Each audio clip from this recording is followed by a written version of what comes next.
Bienvenidos a La mente y sus cicatrices. Soy Pablo de Lorenzo, psicólogo experto en trauma y acoso. Hoy vamos a hablar de la histeria colectiva. Un nombre que ya queda un poquito anticuado, pero creo que a todos y a todas nos trae reminiscencias de lo que realmente es. Ahora, en los ámbitos clínicos, se le suele llamar enfermedad psicógena masiva, que lo comentaré como MPI, que viene del inglés Mass Psychogenic Illness, o también se le suele llamar trastorno funcional de aparición colectiva. Y aún así hablamos de lo mismo, un brote de síntomas reales, involuntarios y compartidos por un grupo, un colectivo, que se propagan por una influencia social y un estrés muy altos, que cuando aparecen síntomas no tienen una causa orgánica identificable que los pueda explicar. Y esto suele ser lo que llamamos síntomas conversivos. ¿Qué es en esencia esta histeria colectiva? Es un fenómeno en el que la mente y el cuerpo se alían haciendo equipo bajo unas condiciones de amenaza percibida, unas amenazas vagas, como que hay algo en el aire, algo tóxico o algo raro está pasando. O sea, el sistema nervioso individual va a responder con síntomas físicos y luego esa respuesta se va a contagiar socialmente. Aquí contagio no significa ni que haya teatro ni que la persona esté fingiendo. No hay fingimiento en la histeria colectiva, es algo muy humano. Aprendemos por observación, expectativa y alerta. Si veo a alguien marearse en un aula, por ejemplo, y yo ya estoy tenso, mi cerebro va a predecir peligro y puede disparar una respuesta corporal similar. Y habría dos formas clásicas que van a ser muy útiles para entender este tipo de fenómenos. El primero va a ser un brote de ansiedad masiva, que este es de tipo agudo, puntual. Van a predominar síntomas como mareo, hiperventilación, dolor de cabeza, náuseas y sensación de desmayo, junto con palpitaciones. Aparece rápido y se resuelve también bastante rápido. Luego también tenemos los brotes de tipo motor conversivo, que afecta a algo tipo neurológico, pero que es de tipo funcional. Lo que es conversivo hoy se integra dentro de lo que llamaríamos trastornos neurológicos funcionales. Son síntomas neurológicos reales que no se explican por lesiones estructurales, sino por alteraciones en el funcionamiento de redes cerebrales de atención, control y predicción sensorial. Y aquí, en este punto, aparecerían en las personas afectadas temblores, debilidad, alteraciones de la marcha, crisis no epilépticas, afonía. Va a tender a durar más y suele ser mucho más dramático clínicamente, es decir, llama mucho más la atención, la persona parece realmente enferma, afectada y encima de duración importante. Vamos ahora a ver qué características tienen que presentarse o deberían presentarse para poder considerarlo una enfermedad psicógena masiva o histeria colectiva, porque aunque no existe un checklist tipo DSM-5 que esté cerrado para histeria colectiva como diagnóstico único, sí que hay en la práctica clínica y en la epidemiología varias características que cuando se combinan podemos decir que estamos ante algo como una histeria colectiva. Y la primera va a ser la aparición en grupo y con un patrón de agregación. Los casos van a aparecer en un colectivo, como una escuela, una fábrica, una residencia, una comunidad, un entorno cerrado en el que la gente se puede ver cara a cara prácticamente y los síntomas se contagian. Hay un encadenamiento temporal, pues hay un caso inicial, luego más y a menudo en oleadas. Generalmente pues se van enterando o van contactando los unos con los otros. El segundo punto, los síntomas son reales e involuntarios, con un perfil compatible con estrés, alerta. Aquí van a predominar síntomas somáticos del cuerpo típicos de activación autonómica, que son incontrolables, quiere decir mareos, náuseas, cefalea, opresión torácica, hiperventilación, desmayos o temblores. Y en la variante funcional, los síntomas neurológicos sin un patrón de lesión cerebral claro.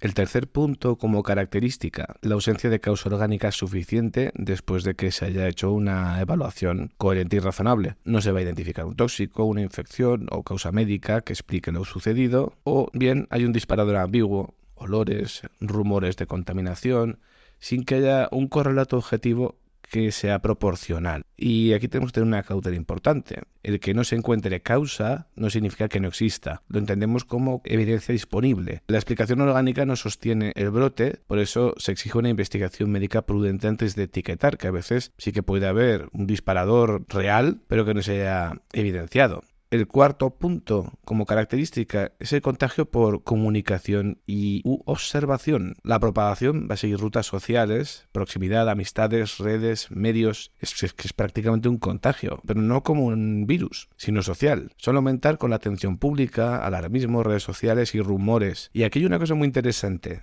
que como existe el efecto placebo, aquí encontramos el efecto nocebo, que va a ser el efecto negativo que está provocada por expectativas de algo dañino, lo contrario del efecto placebo. Y aquí se va a repetir en este episodio la palabra nocebo. El quinto punto va a aparecer en contextos de estrés, amenaza o incertidumbre. Y aquí suele haber un trasfondo, tensión laboral, exámenes, conflicto a nivel comunitario, a nivel social, vecinal, miedo a contaminación, un cierto clima de inseguridad. Y el grupo suele estar en modo alarma, aunque no siempre sea consciente.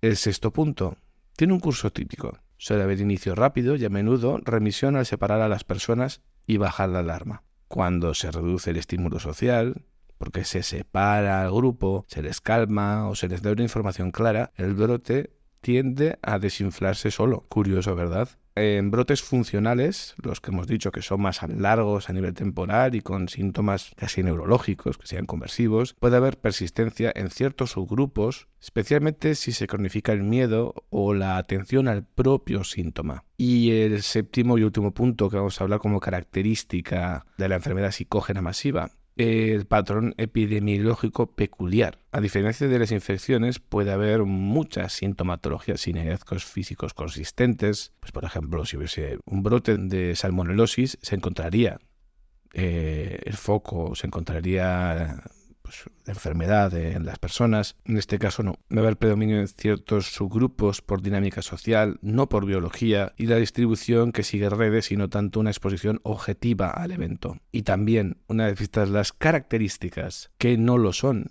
antes de llamar histeria colectiva a un evento grande con muchos síntomas y gente involucrada, tenemos que descartar intoxicaciones reales en los que haya gases, pesticidas, CO2, disolventes, que aquí serían temas de salud pública, infecciones con síntomas inespecíficos o reacciones alérgicas, algo ambiental real. Y vamos a ver 7 subtipos. Los atenderemos por perfil típico, factores diferenciales y el elemento profundo que provoca cada uno de ellos. El primero de estos 7 subtipos, que no son todos los que pueden existir, pero tenía que elegir entre varios y he seleccionado estos 7 que creo que son súper interesantes. El primero va a ser el subtipo de pánico e hiperventilación en cadena. Y aquí hay un perfil típico, se da un brote agudo de ansiedad somatizada con hiperventilación, es decir, hiperoxigenación, respiración muy rápida y síntomas autonómicos, o sea, incontrolables. Mareo, sensación de desmayo, hormigueos, como hemos dicho, presión torácica. Y aquí aparecen sensaciones de irrealidad, como desrealización, miedo al me muero o me da algo y a veces desmayos que son hipotimias, no síncopes profundos. Aquí entendemos que la hiperventilación va a reducir el CO2 en sangre, lo que puede generar parestesias, que son hormigueos, mareos y sensación de falta de aire. Es una trampa fisiológica. Uno respira además porque nota que le falta, por decirlo así, el aire, y el cuerpo lo vive como de menos. Es curioso, pero funciona así. En general, cuando alguien le esté dando un ataque de pánico, controlar la respiración. Menos oxígeno, respirar más suave, ayuda a mejorar los síntomas. Las bolsitas de los aviones no son para vomitar, por eso muchas veces son de papel.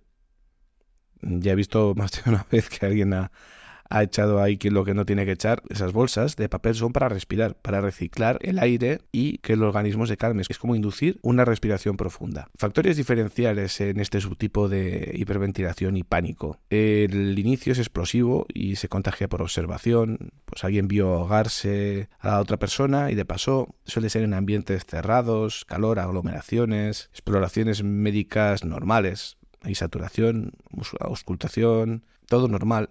Y se mejora muy rápido al separar a las personas, ventilar, bajar la alarma, hacer un reencuadre cognitivo. Y hay un diferencial clave. Si fuese por un tóxico inhalado, como CO2, pesticidas, uno esperaría una correlación más clara con exposiciones objetivas y signos más consistentes. El dolor de cabeza sería más fuerte, las alteraciones neurológicas serían más sostenidas y habría datos en las analíticas, y no tanto oleadas guiadas por la red social en la que se encuentra la persona. ¿Y qué elemento profundo, emocional, provoca esto? Es el miedo primario a la pérdida de control corporal. Me falta el aire, me desmayo, mi cuerpo se rompe. Y esto, en términos de psicología social, nos dice que el grupo entra en una especie de alarma compartida y se dispara el aprendizaje vicario. La amenaza se vuelve visible. Es un brote donde el motor es el propio sistema de defensa del organismo, de lucha-huida, más que una narrativa compleja. Es básicamente ver al otro, ponerse nervioso y pensar que algo que le está pasando a él, pues también me puede estar pasando a mí,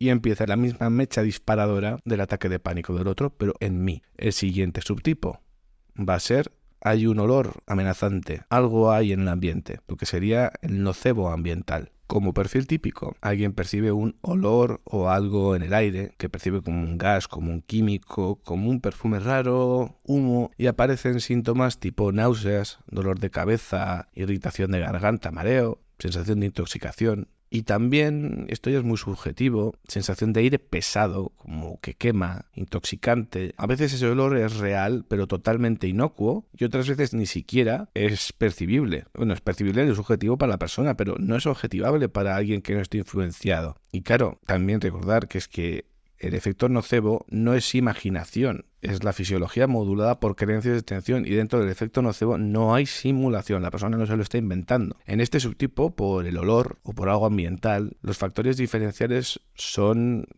síntomas inespecíficos, muy dependientes de atención y contexto, distribución social, no física.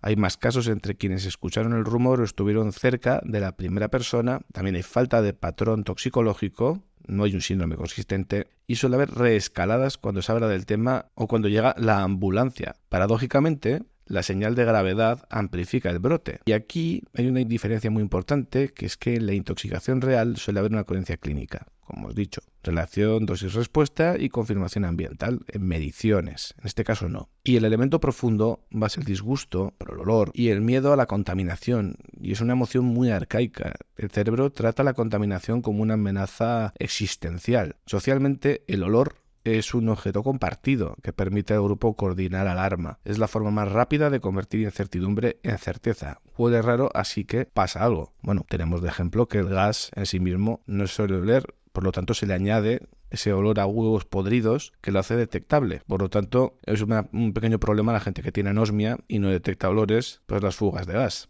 El tercer subtipo es el subtipo gastrointestinal colectivo, que va a provocar náuseas y vómitos en brote, y va a haber un perfil típico. Aparece en comedores, en excursiones, en campamentos, en residencias, ya sea de estudiantes, ya sea de mayores, militares, y empieza con náuseas, vómitos, dolores abdominales, diarrea subjetiva o variable. A veces empieza tras escuchar que alguien se puso malo o que la comida estaba rara, y bueno, se empieza a comentar. Y aquí hay factores diferenciales importantes. La cronología es súper importante. Si fuese una infección alimentaria, habría una ventana temporal compatible con una incubación y un patrón más homogéneo. En este caso no, es diferente según las personas. Va a haber dispersión también como factor diferencial. Hay oleadas, relatos que amplifican y síntomas que aparecen incluso en quienes no comieron lo mismo y con latencias inverosímiles. Va a haber analíticas y cultivos que suelen ser negativos o que no explican nada. Y también está muy relacionado con el asco. El asco se contagia con facilidad. Ver vomitar aumenta la probabilidad de náusea en los observadores. Aquí hay un factor diferencial muy importante. Y es que no hay que negar la posibilidad de que haya un brote real, 1 o 2, pero a veces el caso orgánico inicial, que puede venir por un virus que provoca los vómitos o provoca el malestar, sí que genere los síntomas, pero que luego el componente psicógeno amplifique toda la situación y se desborde a gente que no ha estado expuesta. Como elemento profundo encontramos el asco como una emoción socialmente transmisible y el miedo a la pérdida de control corporal, porque vomitar es profundamente social, expone vulnerabilidad. En términos profundos, un eje polarizado de pureza y contaminación. y el temor a meter algo malo dentro. El cuerpo se convierte en un escenario moral y biológico. El cuarto subtipo va a ser el neurológico funcional motor. También podríamos llamarlo conversivo colectivo. Y este es bastante potente. En este perfil, que es el más clínico y a veces el más espectacular, va a haber en grupo temblores, debilidad, alteraciones de la marcha, piernas de gelatina, crisis no epilépticas, pero que también puede ser de tipo tónico-clónico, parecidas a las de los ataques epilépticos, pero que no tienen un origen neurológico real. Va a haber afonía, no poder hablar, espasmos, sensaciones de desconexión, tipo mi cuerpo no responde, y aquí hablaríamos de trastorno neurológico funcional. Y en neurología funcional significa que el sistema nervioso no tiene una lesión estructural visible, pero funciona de forma desorganizada por mecanismos, como os comentaba antes, de atención, predicción sensorial, etc. Como factores diferenciales, los exámenes neurológicos van a presentar inconsistencias positivas, signos de que funciona todo bien. Va a haber atención fatigada, mejora con la distracción de toda la situación y patrones no anatómicos. Electroencefalograma normal en crisis no epilépticas, si el evento se registra a través de esas herramientas. Va a haber mayor prevalencia en contextos de estrés crónico, jerarquías rígidas y sensación de indefensión. Puede cronificarse si se refuerza socialmente, lo cual es bastante faena. Tenemos que tener en cuenta como diferenciales claves la epilepsia real, otros eventos neurológicos estructurales, intoxicaciones, y aquí la evaluación neurológica va a ser algo obligatorio antes de concluir nada, porque puede haber algo de fondo. Y el elemento profundo y más importante es el conflicto entre la agencia y el control. El cuerpo expresa lo que no encuentra salida en el lenguaje, y si hilamos más fino, digamos que hay un colapso de la experiencia de autoría, sentir que yo genero mis movimientos, mi comportamiento, y el sistema de control motor se vuelve hipervigilante y paradójicamente falla, colapsa. Socialmente estos brotes aparecen donde la gente se siente atrapada, sienten que no pueden salir, pero mi cuerpo puede parar la máquina, aunque sea inconsciente prácticamente esta sensación. El quinto subtipo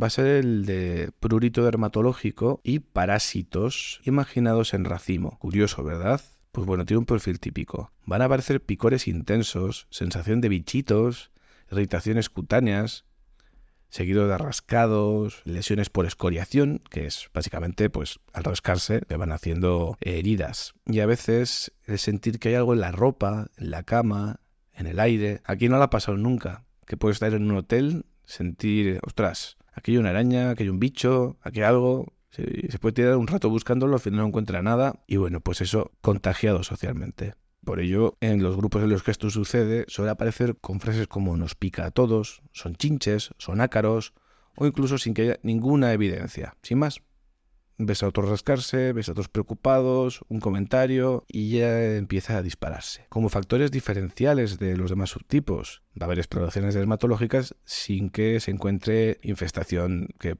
sea proporcional a lo sucedido.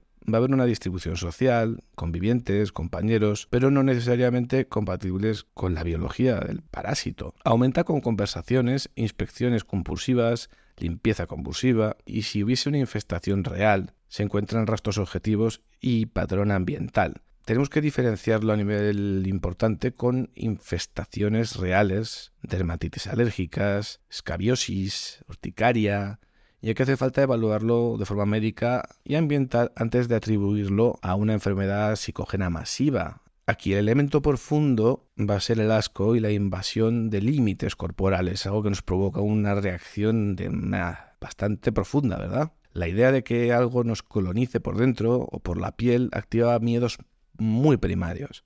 En lo social, el parásito funciona como un símbolo de amenaza invisible y puede canalizarse por tensiones de la comunidad. Es un monstruo microscópico que le da forma a una ansiedad que no tiene forma. Vamos al sexto y aquí entramos ya en algo muy interesante, que es el subtipo disociativo, tipo trance, posesión, el que sería culturalmente mediado. Este suele ser muy mediático, porque el perfil típico se va a dar en contextos donde los marcos culturales aceptan, por ejemplo, experiencias de trance. ¿No sería algo extraño en esos contextos? Va a haber episodios de trance, gritos, posesiones, amnesia parcial, movimientos intensos, colapso, cambios de voz y convulsiones, como he dicho, no epilépticas, convulsiones conversivas. Se va a presentar además en escuelas, comunidades religiosas, rituales, situaciones además de carga emocional muy fuerte. A todos nos pueden venir las típicas imágenes de grupos religiosos en los que el pastor está está curando enfermedades, está haciendo que la gente caiga. Esto era más típico antes en vídeo, me imagino que seguirá sucediendo en muchos lugares del mundo. Se puede dar, como hemos dicho, en entornos ritualizados, religiosos, situaciones de fuerte carga emocional, tipo catarsis grupal. Y aquí aparecen unos factores diferenciales del resto. Aquí el contenido y la forma de las crisis vienen por guiones culturales, lo que la cultura permite vivir. Lo que permiten vivir, pues en culturas amazónicas, por ejemplo, no es lo mismo que se permite vivir en medio de la estepa siberiana. Va a haber alta sincronía de grupo. Los episodios que se disparan por presencia de otros. No va a haber signos neurológicos estructurales. Va a haber una respuesta a intervenciones de contención social coherentes con el marco. A veces que son los mismos líderes comunitarios.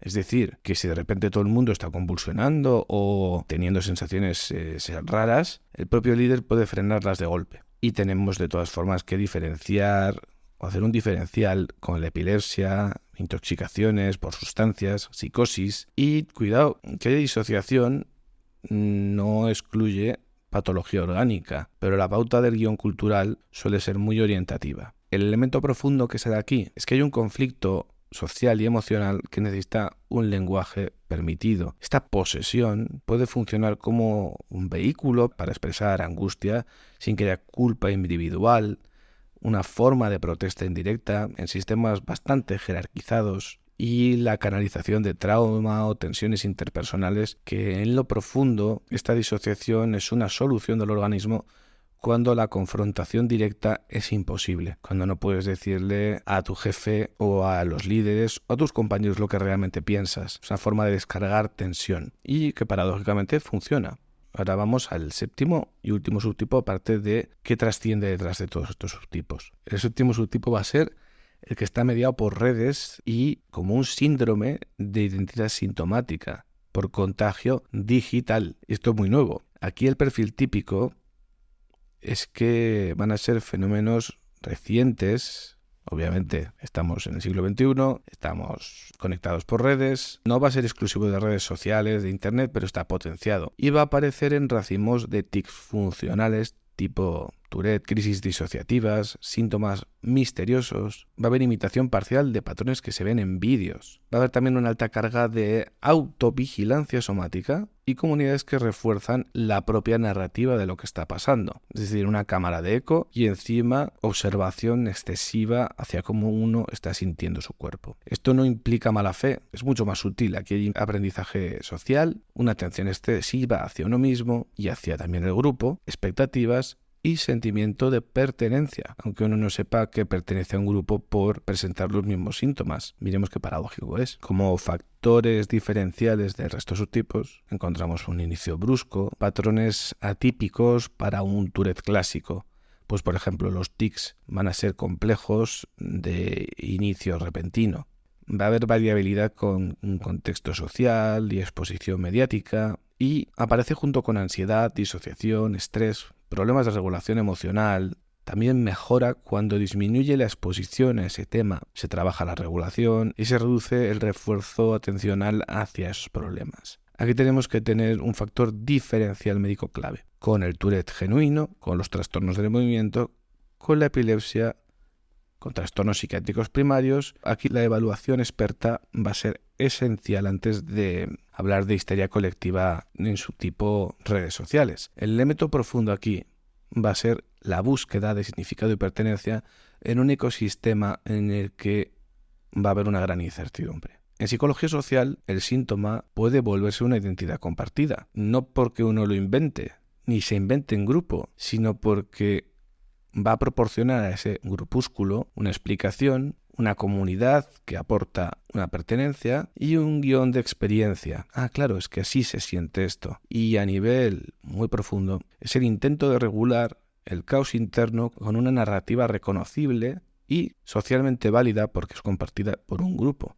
Aunque nunca hablen entre ellos prácticamente, pero si se comparte por vídeos, si se leen a otras personas hablando de lo mismo, uno se incluye sin darse cuenta dentro de un grupo y ya no está tan solo. Cómo se mezcla la salud mental y el tema redes sociales es apasionante. Y un metamodelo común, un modelo explicativo general para todos estos subtipos, es decir, lo que está debajo de todos, es que aunque cambien los síntomas, la mecánica que está por debajo va a combinar 4 engranajes. El primero de ellos, la amenaza e incertidumbre. La incertidumbre va a ser gasolina. El cerebro odia totalmente no saber y va a preferir una explicación imperfecta a un vacío. El segundo punto va a ser la predicción corporal, lo que sería la interocepción, cómo nos percibimos, que está sesgada por el miedo. En tercer punto, el aprendizaje social y el contagio atencional. Atenderemos a lo que otros atienden. La atención es contagiosa y la alarma también. Cuarto punto, el refuerzo, sobre todo social. Y aquí no hablo de beneficio secundario de forma cínica, tipo, pues me refuerza porque consigo atención o consigo una baja médica. No, hablo de algo mucho más básico a nivel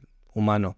Si el sistema recibe señales de que el síntoma es importante, peligroso o central, el circuito se va a consolidar. Y antes de ponernos con varios ejemplos que quiero poner, además bien explicados, a nivel cronológico, como un poco crónica negra, quiero comentar cómo se decide clínicamente si es un brote psicógeno. Suele haber una regla de oro. Primero la prudencia médica y luego se hacen formulaciones psicológicas. Esto también se suele tener que hacer en el plano individual. Se tiende a considerar enfermedad psicógena masiva cuando hay agrupación social, oleadas y sincronía, la clínica es inespecífica o funcional. Funcional me refiero a síntomas neurológicos que no tienen un origen físico percibible, cuando no hay una causa orgánica suficiente tras una evaluación razonable, cuando el patrón sigue redes sociales, no solo digitales, sino de comunidad, y no solo hay una exposición física, cuando hay un contexto claro de estrés, amenaza, tensión,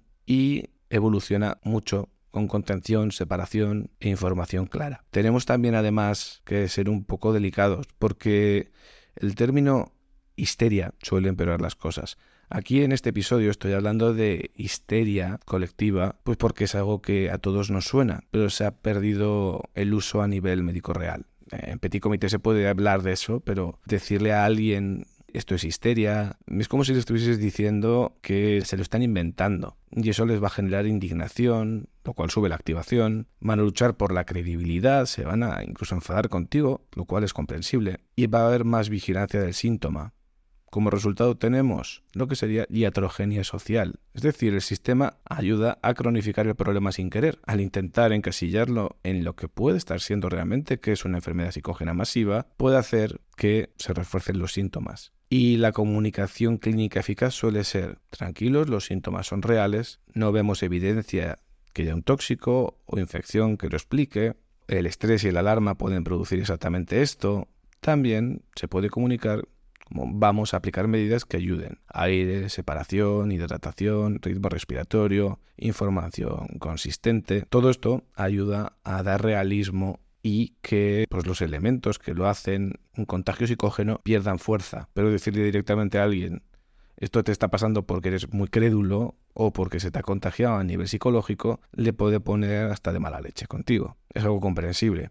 Pero bueno, estamos aquí para aprender y para ver cuál es la forma pues más adecuada de reaccionar y de actuar. Y ahora vamos a ver 3 casos que me han parecido especialmente impactantes y vamos a verlos a nivel de cronología y de qué es lo que fue sucediendo. Y el primero de ellos va a ser lo que llamaron el turno de las posesas. Esto ocurrió en una fábrica de zapatos en Malasia a finales de los 70. Aquí la fábrica no era un lugar, era prácticamente un ritmo. Máquinas, órdenes, repetición. Luz blanca, sin sombras donde esconderse. Estaba ubicado el sitio en Alor Mahaj, en Melaka, y varias jóvenes trabajadoras malayas, muchas con poca escolarización, sostenían la producción con una obediencia que no pedía aplausos, solo que el día terminase. Era agotador. Hasta que un día el guión se rasga. Empieza con un grito que no parece de garganta, sino de algo más antiguo. Luego otro y otro.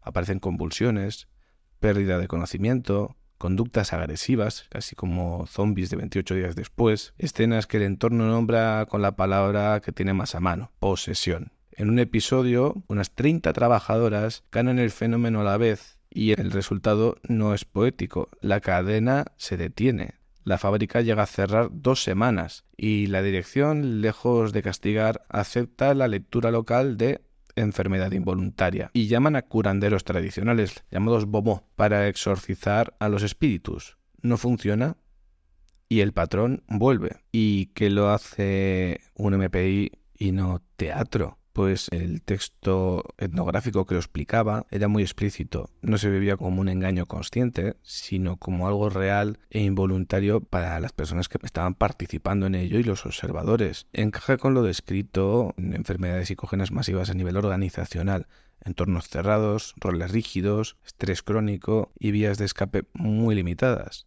El contenido toma forma cultural. Aquí no es un gas tóxico o un virus, es un espíritu ofendido. Es el idioma simbólico disponible para expresar la alarma y conflicto. Quizás en Occidente sería un gas tóxico, un virus o algo compatible con ello. En cambio, en ese entorno sí que se permite más lo que tenga que ver con lo espiritual. El factor diferencial, que en este caso sería el trance, como un lenguaje social. Y en términos psicoclínicos, esto roza lo que llamaríamos trance disociativo, una forma de desconexión parcial donde el cuerpo va a actuar un mensaje que la boca no puede decir, sin que tenga que pagar un precio. Vergüenzas, sanciones, despidos. Como os comentaba, a veces el cuerpo habla lo que la boca no puede. Y la literatura sobre histeria colectiva ha discutido precisamente el puente que hay entre sugestión, trance y síntomas conversivos. Es muy, muy interesante. Y el elemento profundo que provocó por debajo todo esto, el autor Ackerman lo formula con un análisis sociológico importante. Es que en un contexto donde el conflicto de intereses no puede reconocerse públicamente, la posesión funciona como una rebelión disfrazada, no como una huelga consciente, sino como acto involuntario con efectos políticos. Detiene la producción, obliga a cuidar, suspende la disciplina. El espíritu aparece como una máscara aceptable para expresar una rabia que de otra manera no se podría transmitir con permiso. Es curioso que tenga que aparecer una posesión sindicalista para poner un poco de orden a la explotación. El segundo caso que analizamos de histeria colectiva, lo he llamado la risa que no era risa. Ocurrió en el año 1962 en Bukova, en Tanganica. Era enero de 1962. Era un internado femenino en Kanshasa y lo que empieza como algo pequeño, casi tonto, se acaba volviendo insoportable. Ataques de risa y llanto que no responden a ningún chiste. La risa deja de ser un acto social y se convierte en un síntoma. Aparecen sacudidas, agotamiento, incapacidad para seguir en clase, ni siquiera necesita contacto físico. Está el aire compartido y la mirada. Y el brote empieza a escalar. En el relato clásico llegó a afectar de 95 a 159 alumnas y forzó cierres escolares. Y lo más importante e inquietante es que el caso no queda en el lugar del crimen. Viaja con las chicas a sus propias aldeas, salta a otras escuelas y se convierte en un mapa de puntos rojos que duran meses. Las crónicas posteriores hablan de 14 escuelas cerradas y alrededor de 1000 personas afectadas en el área, en un proceso de larga duración. Aquí tenemos que tener en cuenta que no fue una epidemia de risa, de forma literal. En un análisis académico posterior se insistió en algo que la divulgación pues puede estropear a veces. No era un virus de la risa ni nada por el estilo, ni contagio de humor. Era un cuadro de perturbación emocional intensa, con risa y llanto como las manifestaciones percibidas, muy afín a una histeria colectiva y diferente a una entidad neurológica de risa patológica. ¿Qué es lo que lo hace una enfermedad psicógena masiva? Es que hay predominio en jóvenes y mujeres, transmisión por ver u oír, signos de ansiedad como hiperventilación o síncope, ausencia de hallazgos orgánicos concluyentes, brotes y remisiones relativamente rápidas y recaídas asociadas al contexto original. Aquí, como evento profundo, el motor no es un espíritu local. Todo esto apunta a un caldo de cultivo frecuente, un estrés psicosocial que en ese momento era inusual y, de forma interesante, una transición ideológica o cultural, porque en periodos de incertidumbre social donde el sistema nervioso colectivo queda sin un manual, el cuerpo presenta síntomas que aún no tienen palabras a nivel cultural. El tercer caso y último que vamos a presentar hoy lo llamaríamos el bicho de junio. Se dio en una planta textil de Estados Unidos precisamente también en 1962, pero en junio. Era un mes de producción alta en una planta de confección con 965 trabajadores. Alguien menciona un insecto, un rumor pequeñito, con patas grandes. Dicen que llegó en un envío de tela desde Inglaterra, dicen que pica, dicen que enferma, unos dicen una cosa, otros dicen otra, y de pronto aparecen casos. Náuseas, erupción cutánea, desmayos, dolores de cabeza, debilidad. Los números tienen un sesgo muy humano y casi delatan el mecanismo. 59 mujeres y 3 hombres, sobre todo en turno de día, concentrado en una sección específica y apartado del resto. El brote sube rápido y desaparece rápido en una semana más o menos. El insecto, ese villano perfecto, nunca llegó a aparecer. Aquí encontramos que lo principal es una narrativa epidemiológica. Este caso es un manual de histeria colectiva laboral total, porque muestra 3 puntos muy importantes en los que se da este caso. El primero es el estrés, producción, monotonía, un clima organizacional tenso. El segundo, los canales de comunicación, el taller como una red social muy densa, en el que la gente se va comunicando entre ellos. Y el tercer punto, la creencia histérica, una explicación plausible y concreta que da sentido al malestar.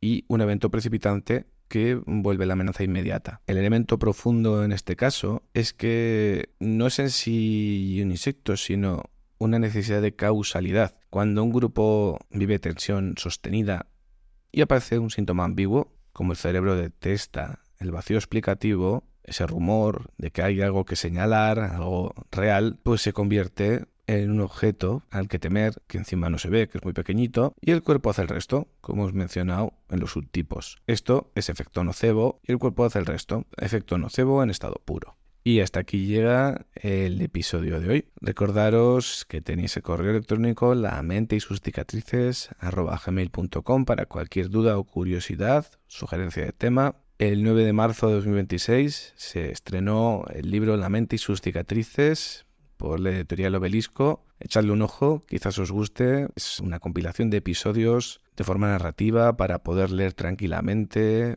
regalar a quien quieres o a quien tú quieras. También está el libro Los malos viajes, los infiernos de la química en Amazon. Muchas gracias por estar ahí, por escuchar y nos vemos en el próximo episodio.